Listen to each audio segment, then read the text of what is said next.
Yeah, so we thought we might go through a bit of a video on this one.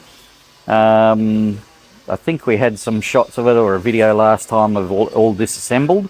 So now we've still got it ready to go back to the customer.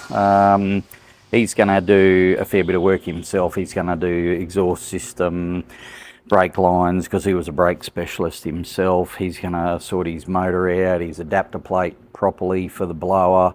But yeah, quite an interesting build in that, you know, it's a V8 Chevy diesel out of, I think it's like early to mid 90s, you know, Silverado, Chevy truck, Suburban, that sort of thing. Yeah, so then we had the job of mounting all that in there.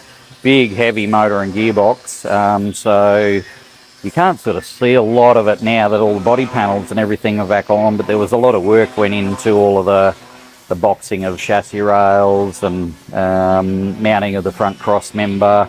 We've now mounted all the Commodore rack in it, everything in it. It's got disc brakes on the front, HQ disc brakes. And yeah, just remounting all of the front sheet metal and making sure everything still lines up, still can get a radiator in it, all that sort of business. So yeah, this will obviously have the blower snout, will fit out over the top of this stuff, have his blower pulley out here. Yeah, it should be a pretty cool thing once all of that's done. Clearly we needed to do a big recess in the firewall to make it all fit in there. We've made it a little bit bigger than we probably had to, because he's not 100% sure how his adapter plate and all that's going to end up, so we've allowed a little bit more wiggle room on it. So yeah, you can see all the steering and everything that's done there. You know, all brand new universal joints and everything through Rod and Custom Components from down the Gold Coast. One of their columns as well, customer supplied the steering wheel. But yeah, it's a tilt column. It'll be column shift. That way it keeps the floor nice and free. But yeah, we did all the gearbox tunnel and everything in it. Mounted the seats properly. We've also done seat belt mounts. We've done the brake pedal assembly. All of that sort of stuff's all done now. So it's really at that stage where it's kind of, this is nearly at like a second TAC inspection process or point. With the seats mounted, once he's done his exhaust, fuel lines, brake lines, he really is at second inspection. So the customer's going to do all that himself. It will come back to us later on. At the moment, it's just got like a frame in the back that we can wheel it around on that the customer supplied. So he hasn't got his diff in there as yet.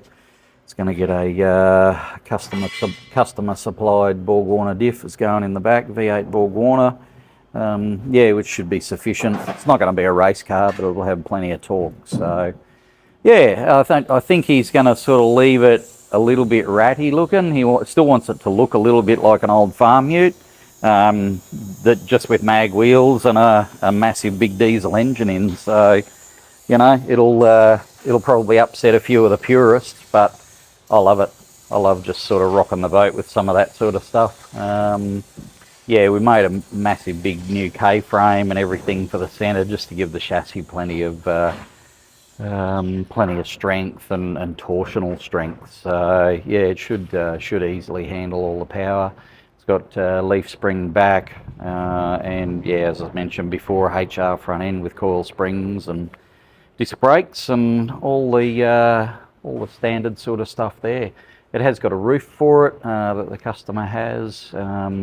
But yeah, it'll be a pretty cool thing. Something a bit different, and you know, but I think still, yeah, still pretty cool to look at. So yeah, so watch this space. This one will disappear for a little while, and then it'll come back to us for all that that end sort of work to be done and get it through the registration process. So yeah, keen to see it progress.